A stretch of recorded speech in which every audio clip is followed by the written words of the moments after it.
Ce 14 novembre, le comédien Antoine Duléry fête ses 63 ans. Un événement qu'il va certainement célébrer aux côtés de son épouse, la réalisatrice et scénariste Pascale Pouzadou, ainsi que leurs deux garçons, Raphaël, né en 1997 et Lucien, 2003. Celui qui incarne l'inénarrable Polo dans la saga Camping s'était confié dans Paris Match, « Je l'ai fait rire en lui disant que j'avais les mêmes initiales qu'Alain Delon », se souvenait-il. Nous ne nous sommes plus quittés depuis. Il a également tourné dans tous ses films comme Toutes les filles sont folles, 2003, De l'autre côté du lit, 2009, La dernière leçon, 2015. Mais avant cette belle histoire d'amour, l'acteur en terminait une autre avec une de ses pairs, très célèbre. Si l'on sait qu'Antoine Duléry a été en couple avec Isabelle Mergo et que les anciens amoureux sont restés en bons termes, même s'il a découvert à la télévision les infidélités de son ex, l'acteur a aussi fait craquer une autre comédienne, Mathilde Seigner. Sa partenaire dans la saga Camping n'a pas été insensible au charme de l'artiste et ils ont vécu une idylle. Si est quand celle-ci s'est achevée qu'il a croisé le chemin de celle qui est aujourd'hui sa femme et mère de ses enfants, Pascale Pouzadou.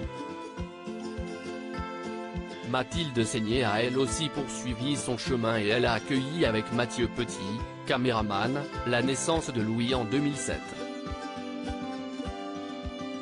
Dans l'émission Thé ou Café en 2017, la sœur d'Emmanuel Seigner avait d'ailleurs confié à propos de sa rupture avec Antoine Duléry, « L'amitié devient très forte, presque fraternelle. J'ai des ex, notamment Antoine Duléry, si est un peu comme mon frère. Ça devient un lien familial. J'ai eu beaucoup de chagrin si avec Antoine Duléry, Mathilde Seigner semble avoir tourné la page sereinement, les choses n'ont pas dû être évidentes avec une autre de ses ruptures. »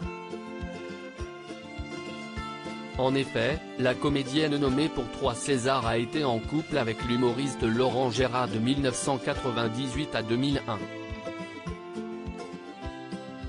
Mais si est de façon brutale que le couple a pris fin, comme elle l'avait révélé dans l'émission Le Divan avec Marc-Olivier Fogiel, j'ai eu beaucoup de chagrin et, sans remuer tout ça, car Laurent serait furieux que je ne parle, ça s'est fait dans des conditions très difficiles.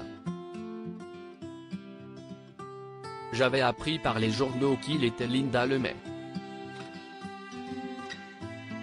J'ai eu du chagrin, j'ai adoré ce type. Laurent et moi, on se ressemble beaucoup.